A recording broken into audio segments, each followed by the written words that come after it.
Nyasimba Mutota. Nyasimba intwari yabayeho hambere mu kinyejana cya 19. aho amateka avuga ko umunsi umwe yaje kuva mu karere ka Zambezi ashakisha ngo umunyu yewe kuri ubwo ari uw'agaciro atari ubungu buturushyira mu biribwa ntacyo twitayeho. Byarangiye ageze mu gace ka Dande aho yaje gushinga ubwami bwa Mutapa bukaguka binyuze mu kwigarurira ibihugu bihigitse mu ntambara hamwe n'ubucuruzi bukomeye.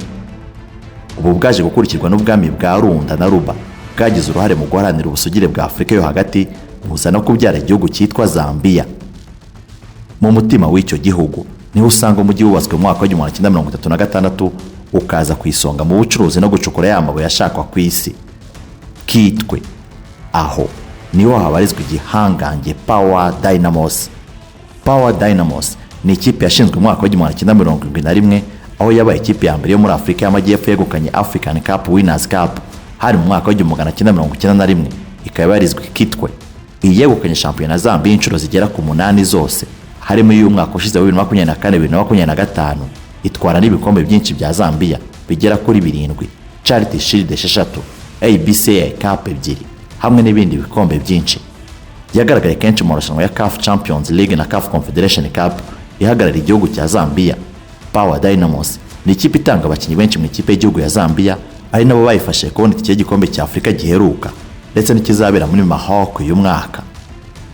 Aba barimo Kennedy Musonda rutayizamu w'ikipe y'igihugu, Frederick Mulambya myugariro ukomeye, Joshua Mutale umukinnyi wo hagati wifashishwa mu mikino mpuzamahanga. Mu myiteguro y'umwaka mushya wa shampiyona Power Dynamos yaje kugaragaza abakinnyi bashya bafite impano n'ubunararibonye barimo bavuye mu makipe yo muri Afurika y'Epfo nka Chipa United na Shekun United ndetse na Prince Mumba bakuye mu gihugu cya Zambia. Oswald Mutapa niwe mutoza w'ikipe ari inkomoko y'izina rye twatangiye tuyikubwiraho. Nibyo ko tutakubwiye ko ariho haje no kuva izina ryahabwaga abami muri ako gace ryahereye kuri Mutapa rikaba mwene Mutapa rikaza kubyara Mono Mutapa. Mutapa rero niwe uzaba arongoye Power Dynamos nk'uko itazirwa iyo ngiyo ikipe iteguye guhangana na APR Football Club mu mukino ufungura inkere y'abahizi ya APR FC, ikipe y'intare zo mu gihugu cy'intare kandi ziyobowe n'intare.